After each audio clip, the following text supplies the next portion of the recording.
Right now we have one of the living legends of the Irish visual arts scene. John Minihan was born in Dublin in 1946, grew up in Athy, moved to England at a young age like many Irish people of his generation, and that still left the mark on his accent. As a young man, he went to work as a press photographer, but right from the beginning he had an interest in photography as an art form. And very remarkable photograph he took as a young man is an interior shot of St. Paul's Cathedral, where the lines of architecture of the particular part of the building he photographed form a beautiful symmetry. It's one of the best composed photographs I've ever seen. He's primarily known as a portrait photographer. He's taken portraits of some of the 20th century's most famous people, including writers like William Burroughs and Samuel Beckett, painters like Francis Bacon, actors like Mickey Rooney. Took one of the earliest public photographs of Diana Spencer, as she was known at the time. He's going to talk today about his experience in persuading Samuel Beckett to be photographed. But also an integral part of today's talk is his photographic essay, The Wake, which, to my mind, is one of the most wonderful 20th century photographic works. It's up there for me with anything that was produced by Cartier-Bresson or André Cortège or Gracielle Iturbide. It's wonderful, wonderful work. So would you please welcome John Minihan to talk about that work.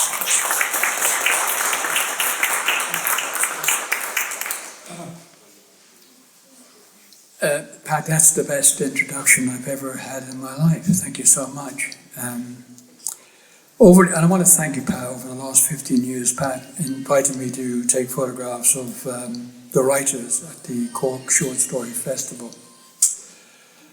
And I'm here today to talk about my photography. But, it's really important for a photographer to be involved in literature. Every photograph is a short story. I was only telling Pat, one day last week, I've just ordered from Abe at Books a new collection of stories, all inspired by a photograph. Now, I'm waiting for the book, but I just thought, I must do that, because I have a ferocious appetite for looking at pictures. Because most of the time I use this camera here, and I've had a variety of Rolleiflexes since 1964. This was made in 1966, this camera. I've nothing against digital photography. A couple of hours ago I met a young digital photographer who thought my camera was a bit of a relic, should be in a museum. And I looked into his eyes because, first of all, I said to him, Liam, don't become a victim of corporate assassins. What you have hanging around your neck, your Canon D47, you don't own anything. They're just victims, as I said, of corporate assassins who are, their pictures go from their camera into something called Facebook or Instagram. They never get them back. You don't own anything. When I put a roll of film into this Rolleiflex, it belongs to me. As I'm looking at you now, I'm looking at what's around you. I'm looking at the way you're looking. And after this hour, I've spoken to you about my photography. Some of you will rush back to your attic and you'll get out the album again because you'll become infused with what I'm going to tell you. Because I still believe in miracles. I'm not trying to sell any isms, but I believe in miracles. The reason I'm here today, Patrick Cotter's invited me, is because I'm going to be talking about Samuel Beckett and the Wake of Katie Tyrrell. Starting with looking at myself here, celebrating my 70th birthday in the Rue Mouffetard in Paris. It's where James Joyce lived, and of course Ernest Hemingway. And I was just thinking about those moments, like Samuel Beckett as an author. Although he had an aversion to journalists, he loved having his photograph taken. He loved photography. It's actually through his work. In Malone Dies, Sam tells us, Macman takes from his pocket a photograph. It was a daguerreotype. And here's Beckett telling us about the man who invented photography as we know it, who ran out onto his balcony in 1839 screaming, "I have arrested the light." For me, that's where modernity started. Anyway, I'm going to try and work this now. I think we had enough looking at me. Beckett.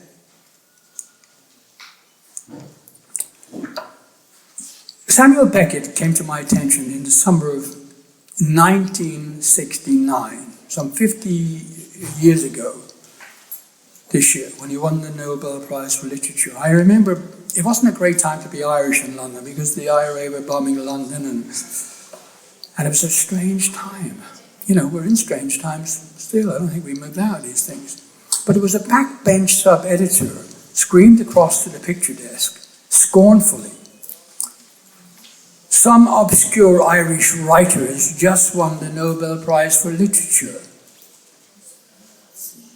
And there were no photographs. There was lots of clippings in the library. There were no photographs of this man. From that moment, I wanted to track down who was this obscure Irishman living in Paris, the city that gave birth to photography. That was in 1969. Our paths, somebody gave me an address in Paris for a man called Mr. Beckett. I wrote to Mr. Beckett with one T. I heard nothing, because had I have had the right address, Beckett would have written back to me, because that was to market who he was. Even if he said, "Dear John, sorry I can't see you today," but he would always reply to the correspondence. But I always believed, as I said, I believe in miracles. I always felt that our paths would cross, because in that time, in 1969, I had just discovered another Irishman called Francis Bacon, who was born a few years after Beckett in Dublin. And we were drinking around Soho at the times, and I started photographing Bacon about 1970-71. And I went, and I had an idea at the time. I wanted to do an exhibition of Bacon and Beckett, these two Irishmen, because that's what I like to do. Because with the Wake, I spent 34 years photographing my hometown in Ireland, Athy, County Kildare. 34 years. Nobody's ever going to spend 34 years doing anything again. But I came from a kind of tradition where I had to do this. Because when I left Ireland, my aunt and uncle took me to London in 1957, 58. I went to school in London. Again, it wasn't a particularly good place. I had the shit beaten out of me because I was Irish. It's strange. But in 1962, I got an opportunity to become an apprentice on the London Daily Mail. And there was one man there called Bert Redding, who was in charge of all the messenger boys, because that's what we were, messenger boys, office boys, sub-editors screaming, "Boy!" There might have been sub-editors, there were features editors, fashion editors, news editors, picture editors, and there was a long bench. And there was a man called Bert Redding. Now, he was in charge of all the young fellows, the office boys. And after about 6 months, when he saw me running back and forth with various folios, bearing in mind, it was a kind of interesting time, 1961, to be young in London. He came up to me, Bert Redding, and he said, "John, there's an opportunity to be an apprentice in the darkroom. Would you like that?" And I said, "I would," because I used to go up to the top floor with bits of fashion, pictures, and graphic art to be copied. And then in the darkroom, they used to have different wire photographs would be sent all over the country. So anyway, I became an apprentice in the London Daily Mail. There's not a day goes by when I don't think and evoke the spirit of Bert Redding to thank him as a comrade. and he's one person in my life. 5 years on the Daily Mail, earning 50 shillings a week. I was responsible for making up the newspaper lockers. Because at that time, of course, Kodak 1, 2, and 3, or Ilford 1, 2, and 3. Now, if you had a negative that went on Kodak 3, it wasn't a very good negative. And Patrick, in his introduction, was talking about a picture I took in St. Paul's Cathedral, because every morning when I went to the Daily Mail as in my apprenticeship, I used to look at that edifice of Blackfriars across. That was St. Paul's Cathedral. And I used to have my lunch there sometimes. Imagine a young kid coming from Pluman's Terrace. I call it Pluman's Palace. I can't go there. And looking at St. Paul's Cathedral. And on one occasion when I'm having my cheese sandwich and my Coca-Cola, I see a sign that says, Whispering Gallery, no cameras. Well, of course, I had a cheap copy of the Rolleiflex called a Yashica Mat. And I ran up to 300, so I think it's 685 steps, and really right up to the top of the dome. And there were two men, hands cupped, listening. And I took the photograph. Now, Pat's absolutely right. Last week, Scott is my judge, I'm in Dublin, and I'm on the phone, one of my friends is phoning me up about something, and John Banville is walking towards me. And courtesy, because John Banville is like Walter Benjamin, he's like Jeff Dyer. I mean, he's such, Susan Sontag, he has such a head for visual art. He writes so beautifully about photography. And occasionally, if you can buy the New York Review of Books, you'll see Banville writing about Cartier-Bresson. But he rushed over to me and he said, John, a friend of mine showed me that photograph you took in St. Paul's Cathedral in 1962. It's a masterpiece. I just want to say that to you, Pat, because for coming from him, it was like some kind of recommendation. And today, and I'm going to do a lot more with the picture, but this is my life in London as an apprentice. I realized that I had to maybe put a lot more time in. I had to see more than other people. And I lived in my eyes a lot of the time. But I loved the music. And of course, in 1962, the Miniskirt, Mary Quant, the Rolling Stones came from one place, the Beatles came from somewhere else, and then down the road in Shepherd's Bush was The Who. And I was running around Soho drinking in these little bars, because in my life I never had a check card. I had a checkbook, but banks never trusted me for some reason.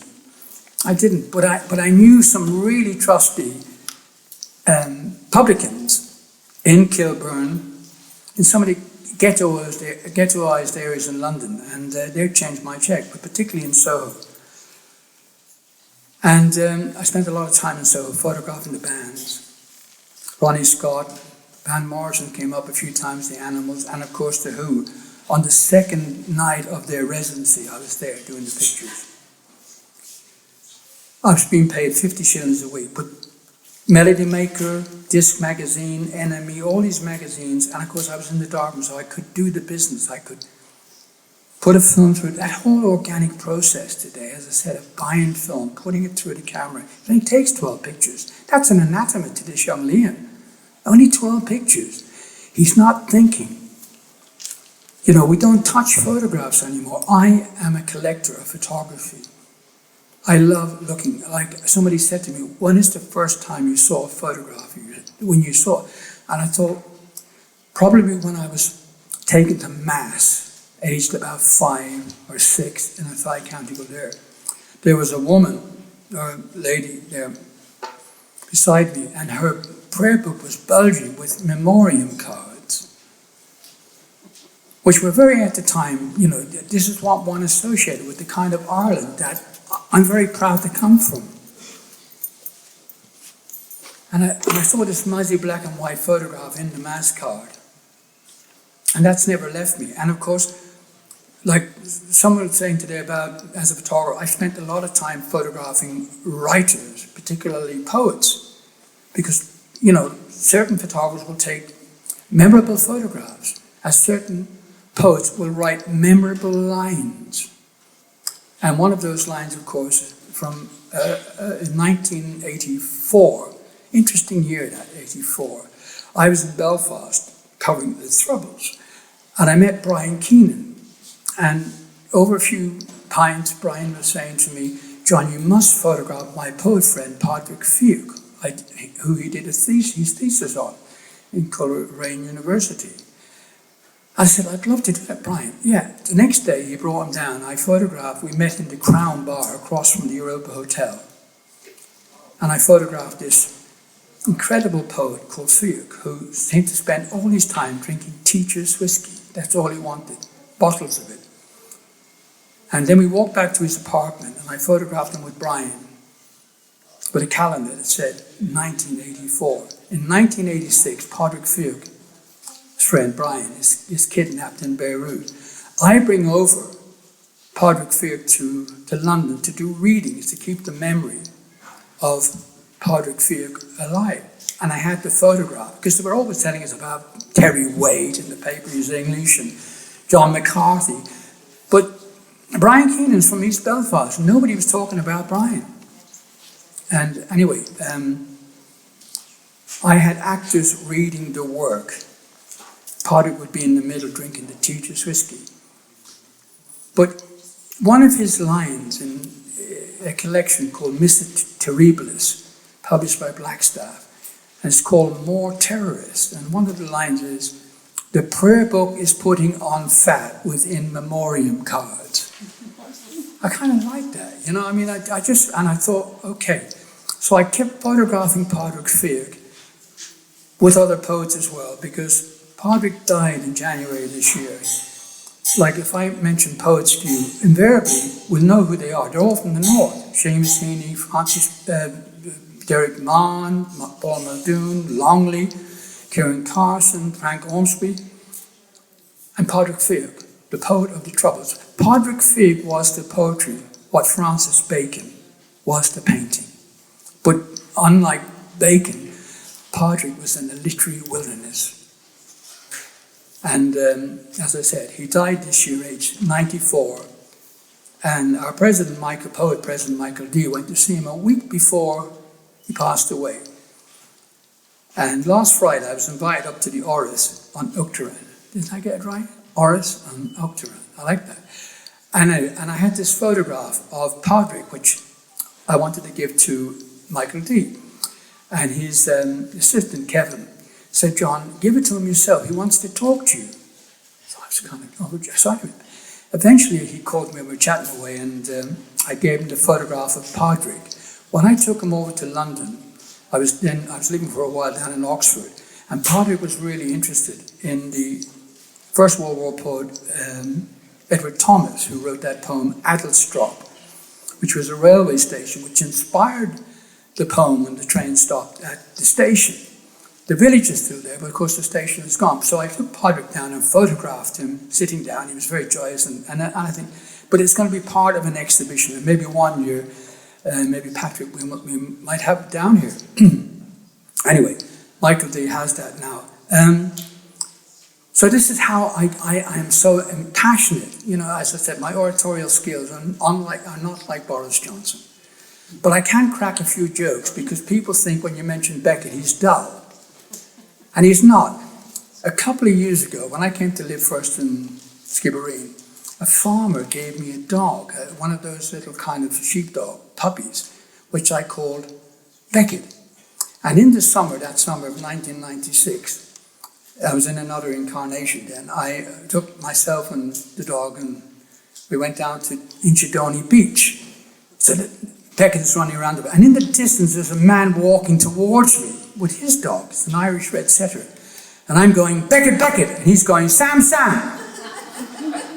I mean, you know, that's, you know, so all the time strange things happen with my pictures, and it's not all Beckett, oh, pessimism, but and strange things have happened. Anyway, this photograph here of Samuel Beckett. What happened was, as I said, I'd been writing to him, had the wrong address, but I knew our paths would cross. And I went to Paris with Francis Bacon in 1977. I'd been photographing in London, but I went to do this. But in 1980, a friend of mine came into the pub I was drinking and said, John, Samuel Beckett is staying at the Hyde Park Hotel. Now, when my friend, who was working as a kitchen porter in the Hyde Park, was a ferocious reader. He was always reading Paddy Kavanagh or W.B. Yeats. When he said Beckett was there. And that afternoon, I remember running straight down to the hotel, dripping with Nikon cameras. And the receptionist looked, and I'd like to speak to Mr. Beckett. I was kind of stupid. She said, I'm sorry, there's no one of that name here. I said, look, I know he's aversion to journalists, but I'm going to leave him a note for him. So I wrote a little note saying, dear Mr. Beckett, with one T. It's stupid now. And funny I think UCC have a copy of this in their archives. Dear Mr. Beckett, I am an Irish photographer, and yes, I'd like to take a photograph of you, but for the last 20 years I've been photographing Athy, County Kildare. And with a special sequence of photographs on the wake of Katie Tyrrell. Now I knew maybe Athy might kindle something with Beckett because, of course, Joyce, in Portrait of the Artist, has the two characters walking on the beach, and one says to the other, what part of the body is called after an Irish town? A thigh. Anyway, it didn't. But I left a note in, and I told the lady, I'll call up tomorrow morning at 9 o'clock. Anyway, the next morning I phoned up. Who's calling? Mr. Beckett, I want to speak. And I was put directly to his room. And he said, Mr. Minihan, thank you so much for your note. I would very much like to see the photographs of the wake. How about 9 o'clock the next day? Well, that was it. I was so excited. I went that evening to El Vino's in Fleet Street, which is where we used to go drinking. And I don't drink anymore. But my Beaujolais Village and stuff like that. And I remember telling Stan Gebler Davis, who since left the stand, he was a very, very good writer, interesting man, that I was meeting Beckett the next morning at 9 o'clock, and he nearly choked on his Burgundy. He said, Minihan, you must talk about cricket. I knew absolutely nothing about cricket, and I wasn't going to speak about cricket. What I had was 20 photographs of Athy, County Kildare, of love, life and death. As I said, when I was an apprentice, I had a voluptuous amount of picture books from America and Walker Evans and all these great essayists who were taking pictures. Brass Eyes Paris, Walker Evans's Dust Bowl period. And I came from a tradition of people who didn't have a pot to piss in. And I knew if I didn't do this, it was never going to be done. Because on the journey, there are only so many people that will pass the baton to you. It's what you do. So from 1962, I was going back home with my aunt and uncle, but I was going back home with a Rolleiflex camera or Nikon F cameras and a bag full of Kodak Tri-X film to look and to extract some of the stuff that I remember as a young lad going to school, to the Christian Brothers, which I have to say was probably one of the happiest periods of my life. I had a great time there. Never had any problems. It was wonderful. I got smacked a couple of times with leather straps. But it was really nice. I really enjoyed it, particularly when the local photographer came around once or twice a year, photographing us poor urchins. I remember once Christmas we were taken down to a shed because to have our Christmas lunch. But all these things I had stored up, and I was going to photograph them. And it's like the girl said, a photograph is a mirror with a memory. It's the most potent form of communication in the world now. And not always used for the best reasons. But this is me turning up, room 604 on the 6th floor of the Hyde Park Hotel. And of course, Sam invites you up to his room. Now, that in a sense, I was expecting him to come downstairs, go through the superficial bits of, hello, John, how are you? Maybe take a few snaps, great. And he'll never see me again. But if you're going to hang up pictures on the wall, and you want to tell a story about one of the most remarkable playwrights of the 20th century. And bearing in mind, this man was published by really small publishing houses. John Calder in the UK, Jerome Landon in Paris, Barney Ross in New York, and yet there's probably not an acre on the planet that they're not waiting for the visitation of God. It's extraordinary, the language he had. And he was so for me, I'm in his room, I've got these 20 pictures, and there's 2 single beds. And he's looking at my photograph, and he's inquiring. He's saying, John, who's this? But here this is about frame number 2. He's thrown a few poses there looking, and he thinks he's going to never see me again. I was going to take a lot of pictures of Beckett, photographing him in London, but I had to photograph him in Paris, because he lived for over 50 years of his life in Paris. Beckett, as I said, knew everything about photography. One of his friends was Brassai, the Hungarian photographer who, of course, collaborated with Henry Miller. I love all those kind of collaborations, Julie Margaret Cameron. We wouldn't know what Alfred Lord Tennyson looked like without her magnificent pictures. Giselle Freund, the Austrian photographer who took those photographs of Joyce in Paris. And of course Beckett, to some degree, I hope anyway, because of my association with Sam, that when people look at pictures of Beckett, there will be a link to Athy. It's important, and you'll understand when you see the Irish picture soon. But this is Beckett. He said, I'd be happy to see you in Paris, provided you leave your camera at home. Well, he would say that. Of course, I saw him on the Saturday afternoon, about midday, and we were walking around. I'd already spotted a place, one of those traditional French cafes, bars with the waiters walking around with white, black suits and bits and bobs. And he wouldn't hear of it. Anyway, we had a chat from about 12:30 till about 3:00. That was on the Saturday. But I said to him, Anthony Cronin had said to me, as you know, John, it's his 80th birthday. This was December 1985. It's his 80th birthday next year. And we want to celebrate his 80th in Dublin, in Paris, in New York. See if it'll be up for a photograph, because we know he won't come to Ireland. Well, that's what I said, of course. I said, Sam, Tony Cronin is interested. Would you do this? Because blah, blah, blah. He said, come back tomorrow at 3:00 and bring your camera. Well, of course, then I thought, I was so excited. I went out that evening, got completely smashed with bottles of Beaujolais Village, because I'm a fluent French speaker. Beaujolais Village, s'il vous plaît. Them were the days. But I knew I was going to take a photograph that was going to be important in the City of Light. Beckett, the Man Rays, the Cartier-Bresson, the Cortezes. It's the city. And we wouldn't know what all Paris looked like if it wasn't for Eugène Auger, this wonderful, remarkable man who wanted to be an artist. But when he was going around Paris and he saw everyone else's art, he said, I'm no good.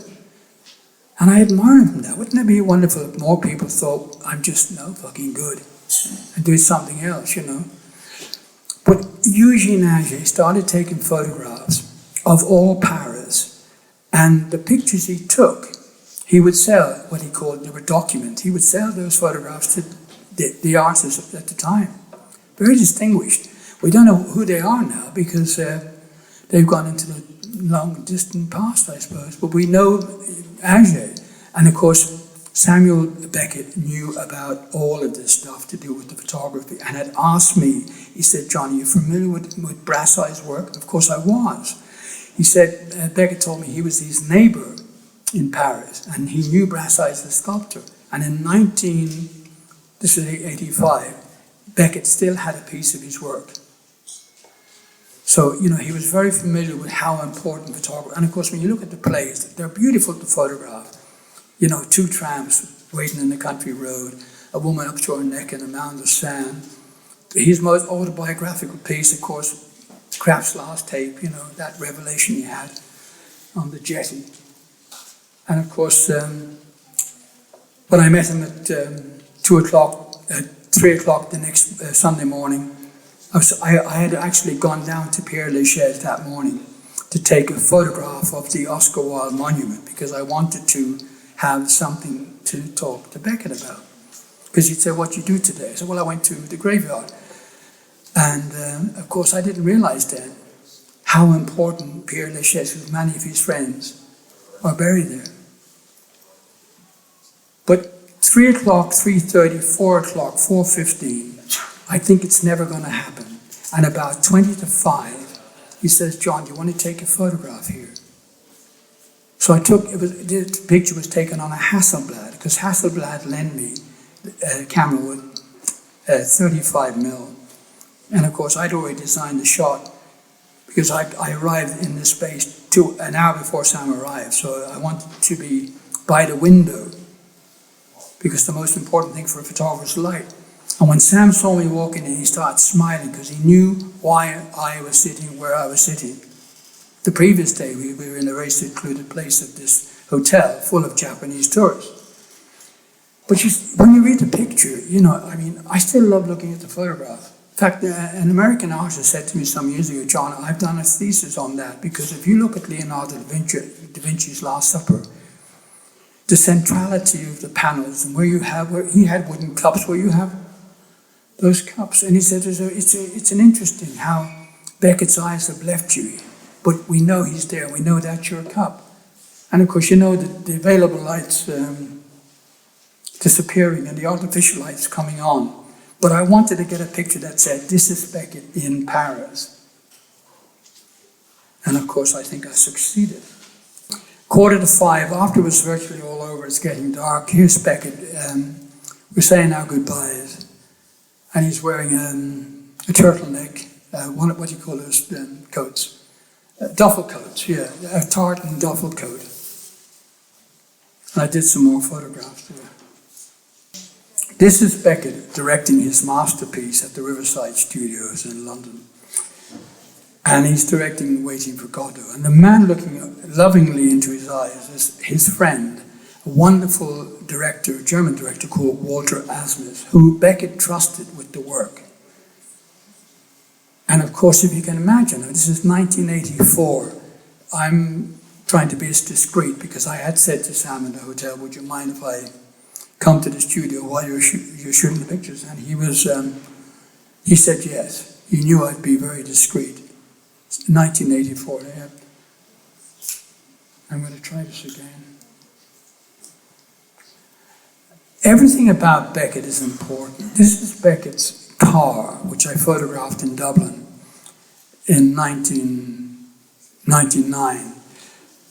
And when they unveiled Beckett's bridge, now Beckett had this déjà vu, how do you say, déjà vu, this thing, from 1962 until the time of his death. John Calder, his UK publisher, said, driving in that car, you were taking your hands in your life, because Beckett drove like a madman right through the small, narrow streets of Paris.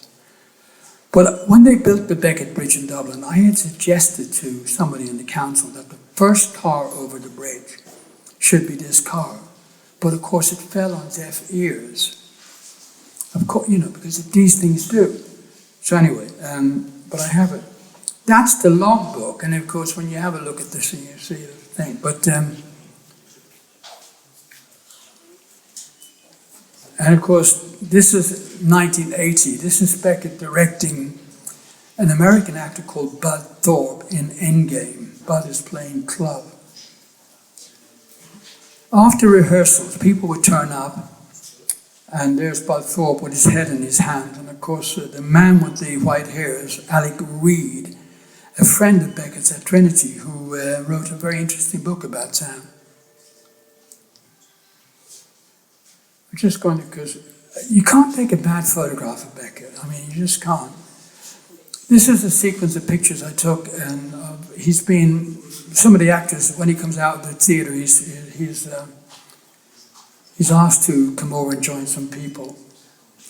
We're always assaulted by images from the front.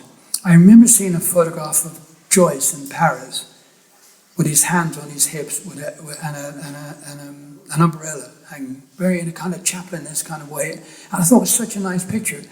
But I wanted to photograph Beckett from the back. I remember one night I drove him back to his hotel in my car. Then the next day we walked down to Hammersmith, and he was going to catch the tube. And even from the back, I thought it was interesting. That photograph with his bag, that picture appeared in Vogue about 4 or 5 years ago.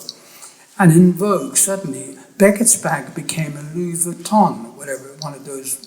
But that's what it said. Suddenly they had to, because in this world today, where we're assaulted by celebrity, everything has to be Louis Vuitton. And of course, Beckett was not. He was an analog man like myself, much more the cuckoo clock than the tick-tock, or the whatever. That was the wake. Here we come into the wake. Probably the most important set of pictures I've ever. Sorry, I'll go back to this because it's so important. The most important set of photographs I've taken in nearly 60 years are my essay on Athy, Love, Life and Death, and particularly this sequence that Patrick was talking about. Because I didn't realize when I was photographing Beckett that there was so much in common with what I was photographing in Athy. In 1962, Barney Rossett had asked Beckett would he write for the cinema, and Beckett could not refuse Rossett anything, and he wrote a piece based on Bishop Berkeley's dictum, to be is to be perceived, we're all being perceived. And Beckett wrote this prophetic piece, and a silent movie with the generic title Film, starring Buster Keaton, who knows, as he's going back to his apartment, it was filmed on the streets of New York, silent, 28 minutes, black and white. It's the first and only time Beckett was ever in America. And Buster Keaton agreed to do it because he needed the money. He was living in some condominium in Florida, and he didn't really quite know what it was all about. But he needed the $20,000. But anyway, the premise of the film is that Buster Keaton is in the Faber and Faber published a scenario of the film, and on the cover is Beckett looking at a strip of film. So it's really interesting. He's looking at the rushes of the day. Buster Keaton is the object, and the camera is E for eye. Object, E for eye. And Buster Keaton knows he's being perceived. And he goes into his apartment and he opens the door. And in front of him he sees a mirror. And he shrouds it with a white sheet. Now, Beckett is looking at this photograph in his hotel room. And of course you see Mrs. Tyrrell. This is in February 1977. And there's a white sheet because part of the mythology is all extraneous detail is look at me for your looking at a reflection of yourself, for death is the beginning. And of course Beckett he's devouring these photographs. I wish that I'd known more about his connection with photography. And I could have there would have been a Beckett and photography, I'm sure. But like in Waiting for Godot, the two tramps, one says to the other, we're born astride of a grave. We're born and we're going to die. That's the only reality. So I was doing something that, as I said, it was America, that I'm photographing an ordinary Irish town, corner boys in Emily Square, waiting the corner boys waiting for the one bus that would come in the morning from Dublin. Who's getting off the bus? And you see them hunched over. It could have been Vladimir Estragon. I have all those photographs. These are the connections. And then, of course, in 1977, I get the opportunity to, I have to ask permission to go and photograph the wake of Katie Tyrrell. And all the artifacts that go with it, the BVM. I have a particular interest in in Marian devotion. I just have. Wherever I go in Ireland and I see shrines, I photograph it. And I think right now, I'll tell you more about this in a minute. Mrs. Tyrrell looks so majestic in death, and we see her in the Legion of Mary burial shroud. I remember at the time saying to the undertaker, Martin Rigney, Beckett liked the fact I knew all the names of people. He thought that was interesting, because you lend dignity. I remember him saying that. Because sometimes if you go to Dublin, you see marvellous pictures of all men in the Guinness house, and it's the Guinness, it's all the corporate thing, but they don't have names, they're merely props for a big, And Sam liked the fact that I had the names of the people I photographed. And he was curiously interesting that the Legion of Mary burial shroud came from Paris. It's in French, of course. They ran out of them in the town. So they had to be ordered from, and of course, it's blue is the color associated with the Madonna. But Mrs. Tyrrell, it's like, I had an exhibition in Hamilton's Gallery in Mayfair in 1979 because these photographs were published. And Pat Carroll, who owned this gallery next to Claridge's Hotel in 1979, this fine art gallery, he said, John, he was Jewish and he saw some connection between my pictures of the wake and the Mount of Olives. You know, it's just, anyway, I had the exhibition, I had 20 photographs hanging up. And before the opening on a Thursday, he phoned me, he said, John, don't be alarmed, but one of your photographs of the wake is falling off the wall. And he said, it's high quality stuff. And I drove straight down, and of course, I saw what happened. Whoever hung the picters, they were not in the right sequence. Now, I know this sounds bizarre, but when I walked into the wake room, it's what I saw. You know, I'm armed with a 35mm lens. I want to look, and I'm telling a story because I know this is only going to happen once for me.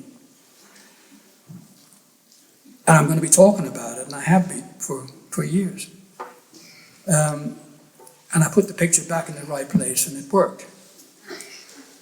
The family of Mrs. Tyrrell, who gave me permission. The lady on the extreme left there, Mrs. Dalton, she sent me a solicitor's letter when I had an exhibition in Dublin, saying that I was making money out of these pictures. And I remember at the time, my solicitor, I was having a drink, and I said, I'm very upset by this. Very upset. I said, Mrs. Dalton, she's accused me of being an intruder. So Raymond Barrett, who was my solicitor, he said, John, I said, Raymond, I have a photograph of Mrs. Dalton. She's with her mother in the background. He said, give me the photograph and leave the rest to me. And that was in 1979. I never heard another word since. Because I've never, ever made. I'm 95% photographer, and I'm 5% business. That's why I have the passion. This is why I tell the young photographer, don't become a victim, because you don't own anything.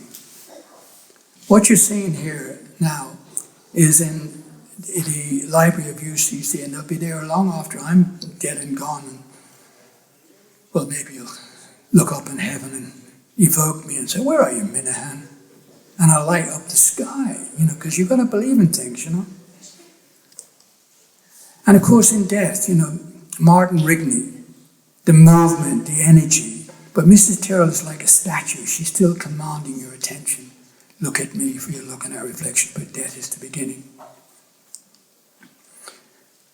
This little council house in Woodstock Street, 60-watt bulb. Now, I had to understand the alchemy of, taking the photographs and publishing the pictures was important. This photograph was taken on a Nikon at about 1/5 of a second at f4. And f4.56 is probably the best part of any lens. But then, of course, I knew how to develop the film. And in microfilm, I kind of overdeveloped it and made sure. But, the 60-watt bulb, or maybe it was 20-watt there. But the important thing was family and friends. And, of course, for 2 nights and 3 days, I'm photographing this amazing ritual of Mrs. Tyrrell. And then the family falling into the St. Michael's Cemetery.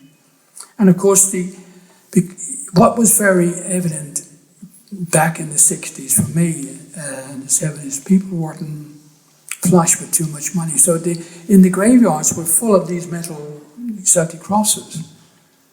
But as people became more affluent, they got rid of the crosses. Sometimes I've got photographs of a Celtic cross with about 6 or 7 hearts molded onto one cross. These are some of my girlfriends at the time, fans of mine,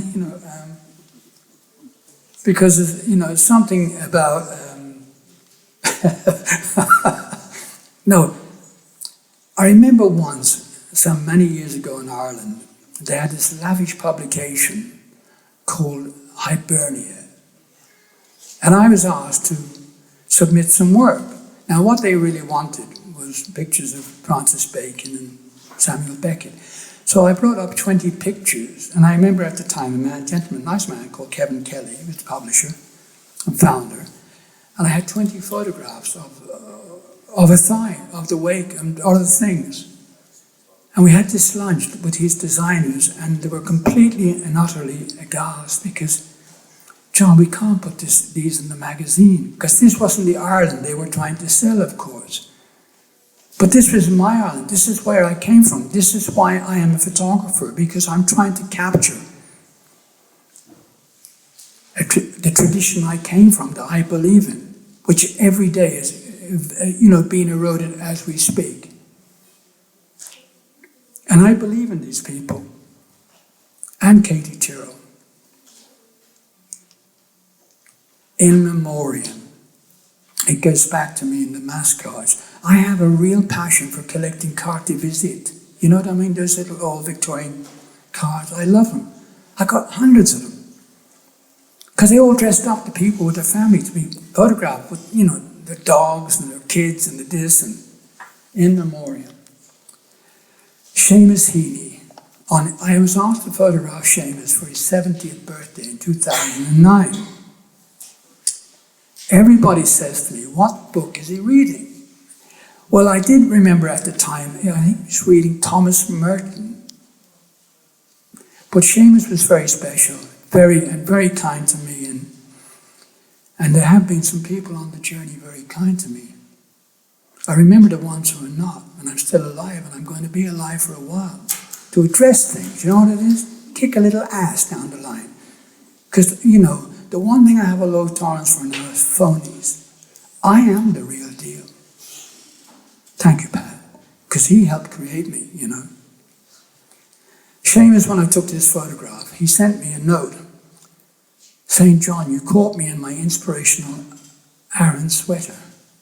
You know what I mean? I just thought it was great. And I took lots of pictures of Seamus over the years. Beckett's publishers. Now, this is John Calder, photographed in Kerry about 2006, I think it was. John published 21 Nobel laureates. Of course, Beckett was very kind to him, because he even told me about, back in the late 80s, John, I owe Sam about 36,000 in royalties.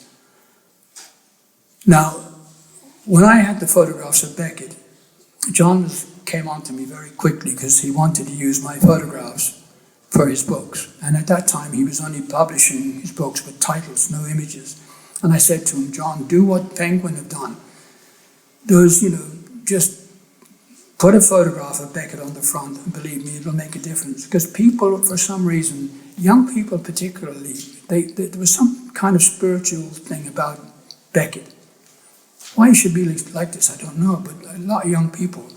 I had an exhibition at the National Portrait Gallery in London, which went from November 1987 till February 1998. It was one of the most successful little shows they'd ever had there.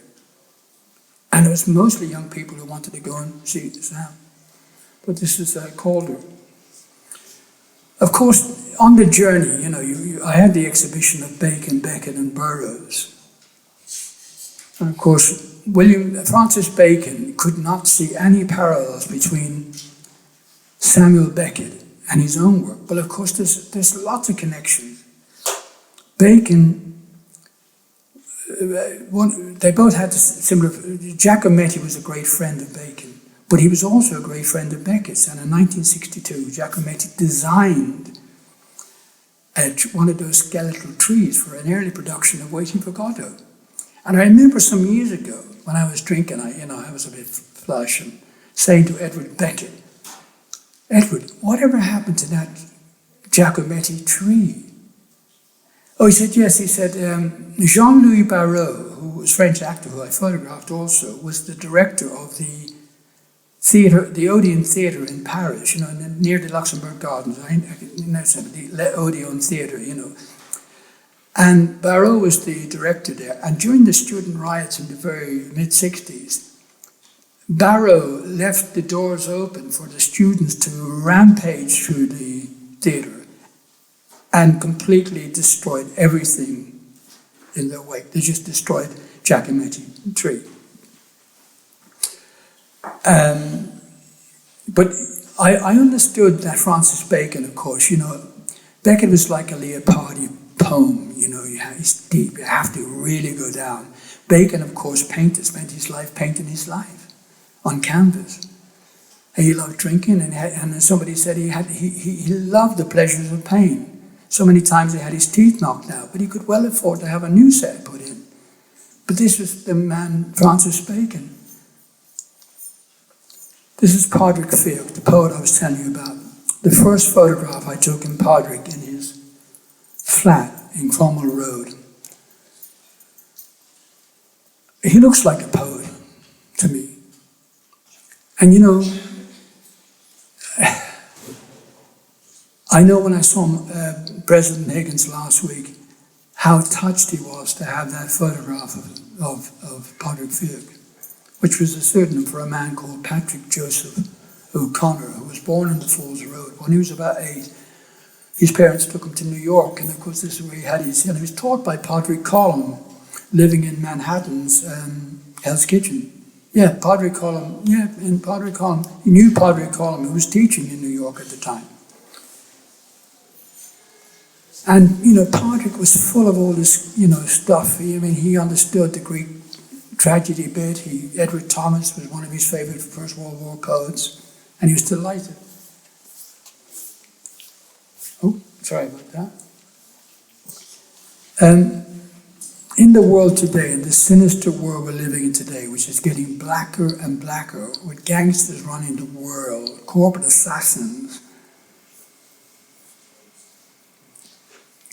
in the summer of 1980, about September 1980, summer just left me actually, but I remember about 6:15 in the morning reading the Daily Mail, a columnist called Nigel Dempster, who worked for the Daily Mail, had a column. He was very well connected to the royal family. And I read a piece that said, Prince Charles has relinquished his relationship with Sarah Spencer and is now seeing her younger sister, Lady Diana Spencer, who works in a kindergarten in Pimlico. Now, where I was having my breakfast at 6:15 in the morning, I may have been up all night, I may have been in Vince Power's Mean Fiddler, but I knew this was important. I went straight down to the kindergarten, knocked on the door, and a lady came out with a 3-barrel name. I said, look, I've just read the piece in the Daily Mail. I work for the Evening Standard, but I'd like to see if it's possible to take a photograph of Lady Diana. Knowing that because it was in the Daily Mail, because Dempster was already married into the fringes of the royal family, this was going to be fine. Hold on, within about 10 minutes, this vivacious, bubbly teenager came out. What would you like me to do? And I said, well, look, it'd be nice if we could photograph you with some of the children, but I realized you have to get permission. Anyway, within about 15 minutes, she got permission from the parents, and we went into the sunlight. There was a little, as I say, this was about 7:15 now, which was nothing, because in London, people were dropping off their kids at 6:30 in the morning, and it was just busy, even then, in 1980. And I took the picture, and it kind of, as I said, the image of the Blessed Holy Mother holding the baby Jesus on her lap, for me, is probably the most palpable expression of Christian theology's insistence on God's incarnation in our world. I kind of like it. I like the fact. It also has the symbol of humanity itself, the mother and child. Now, certain people draw conclusions when I say this, because, of course, I was dumped by my mother when I was a baby. That's another story. Want to hear about that? No, when my father died before I was born, and my mother, my real mother, left me with her sister, because, Irish families, I've got about 8 aunts. And my aunt, who had already had a son and daughter, Mary and John, sadly Mary's passed away now, but she took me on. And I knew from a very early stage. I remember on one occasion, I never really heard from my real mother. I remember seeing her once in Dublin when she came over, because she married again and went to live in Northamptonshire. And I met her in Kimmage in Dublin, and on the mantelpiece was a photograph of my mother and father on their wedding day.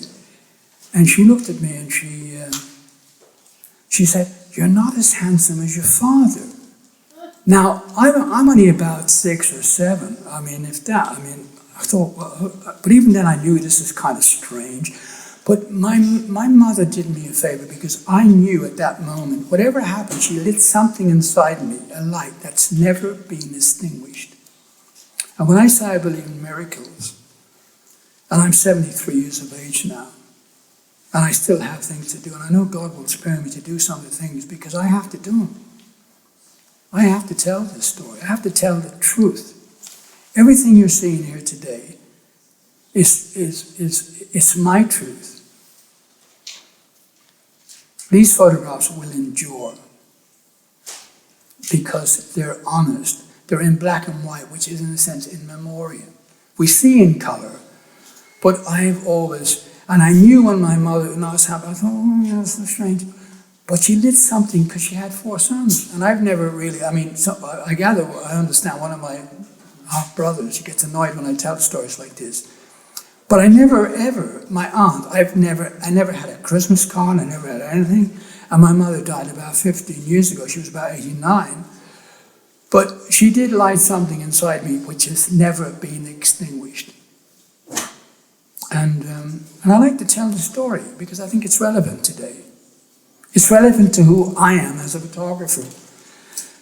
But anyway, we know all about what happens because I don't believe for 1 minute that Lady Diana lost her life in a tunnel in Paris. I'm sorry. I don't believe that. We know we're in a world today. There are certain rooms in Whitehall or in Washington or the other place, wherever they call them, where people's lives, and we're not going to get heroes anymore like Mandela or Ho Chi Minh. My heroes today are people like Edward Snowden or Chelsea Manning. These are the new Che Guevaras our world in, and these are the people who we have to encourage to tell us the truth. And that picture, in all its innocence, of course people are going to say this and they'll use it, as I said, for things. But to me, it was just and you know what happened? After I took this picture, I was on the story a week, and Diana knew who I was. On one morning, I mean, because of who she was the human face of the royal family. Harry and William, they're her sons. And, that whole institution, the Windsors think what it is. But I remember on one occasion, when she came out of Coleherne Mansions to get into a mini car, she was followed by a posse of photographers, who I call bounty hunters. And I remember, and of course I'm following her as well, but she knows me, and I don't, she got to Berkeley Square, she got out of her car, and she sat on a wooden bench, and he burst out crying. I refused to take the photograph. I remember phoning up the picture editor and said, look, I'm not going to do this. And he gave me a real rollick and said, you're not paid to make decisions. Well, of course, that's exactly what I'm paid to do. I'm an ambassador. Whoever I represent, what's a magazine, I'm the one who does that. I'm not. What I did was get a dozen roses. I went back, I gave it a couple of hours. I went back to Coleherne Mansions and I rang her doorbell. Now, bear in mind, there's about a dozen flats there, brass and numbers. Because I knew if I ring the bell, she's going to look out the window to see. Again, miracles. This was all ordained. This was meant to happen to me. I rang her bell and I went across the road and I'm dripping with cameras. And she saw me and she came downstairs, just me and her. And I gave her the flowers, said, "Don, this is from the bona fide." It was awful. She was trying to apologize. She thought she was being silly. I knew the game was up because the following, after what terrible tragedy in Paris, I wrote a feature for what was then called the Cork Examiner, called The Camera Assassins. Because although cameras can be a testament to our innocence, they also can be used for other things and bits and bobs. But anyway, I'm happy, like this, not everything is photographable. I'm happy that Diana is there. She hears me talk. She knows what I'm saying. That I was with her at the time. And I can always cherish that moment because not everything is a picture. Just not take a picture of it. not everything is photographable. Sometimes you have to cherish the moment.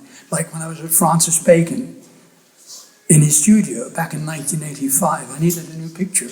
He said, "John, would you like a drink?" You go, "Would you like a drink?" You kind of, I said, "Francis, yeah, I'd like a beer." Now, I could have asked for a glass of wine or a glass of champagne. Anyway, he said, he was flitting around, I've got no, and he said, "Give me a few minutes, I'll go across to the Euro store and get, Europa it was called." So I'm in his kitchen. I'm in his, sitting down on the chair in his kitchen, and I'm looking at 3 Philippe Petit watches. Because I photographed him, he used to love his watches.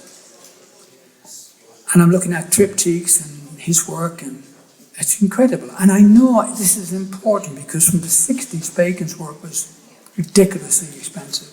And I liked him. There's a photograph of me and him together, and he kind of liked me too. He liked my Irishness, because he was Irish. He was born, as I said, in 1909 in Baggot Street, a couple of years after Beckett was born, a couple of years before him. And I knew these were important figures, and I knew I was going to do this exhibition called Bacon, Beckett and Burroughs. You might remember in the UK at the time, there was a building society called the Bradford and Bingley Building Society. And I remember writing to them to ask would they sponsor, because believe me, I've had a lot of strange people sponsoring my catalogues. Vince Power from I write to the Arts Council, and they'll say, "We're terribly sorry, John." And I'm doing a book on Irish writers. Everybody's in it, from the grave of Thomas More to, it's there. But they're apologising because they can't do it. Then I see Vince Power, who founded the Mean Fiddler organisation, sees me. "What's your problem, John?" "Vince, I'm doing this book. I need $5,000. And I've got 2 sets of pictures. And whoever sponsors them, they can have a set. They've got the other set. I mean, these are 110 photographs of everybody from Beckett to the grave of Thomas More. I remember John Betjeman telling me about, "John, you must go and see that your fellow Irishman, Thomas More, who's buried up in Bromham, a little village called Bromham in Worcestershire, anyway." And of course, Thomas More's great buddy was that other wonderful poet of his time who wrote the inscription, Byron. Yeah, Byron. They were great mates.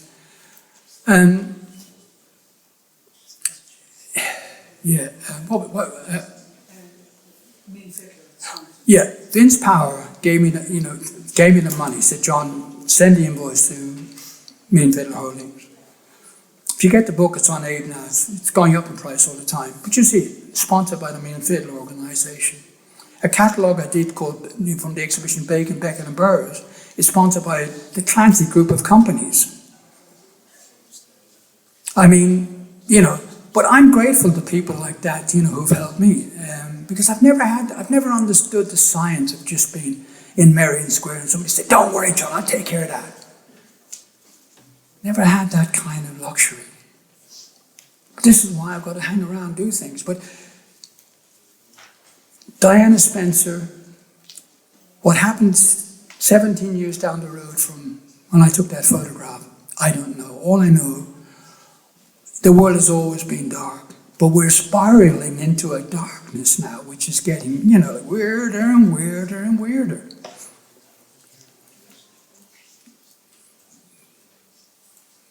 So when you go home tonight and you look at your old photographs, because nobody touches photographs anymore.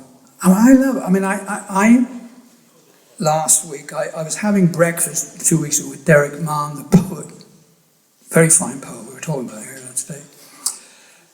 And I was telling Derek that Henry Fox Talbot, who, when I said in Paris, of course, the Daguerre is responsible for creating the Daguerre type, which is it's an original photograph. Yeah, it's on a brass plate, but you move it around, you can see the image. But then at the same time in England, there was another photographer called Henry Fox Talbot who created the calotype, which was a paper negative where you could make multiple images, which is what we really have today. Because, like I was telling Derek Mann, Derek still uses a typewriter, and when I go to London, I bring him back ribbons.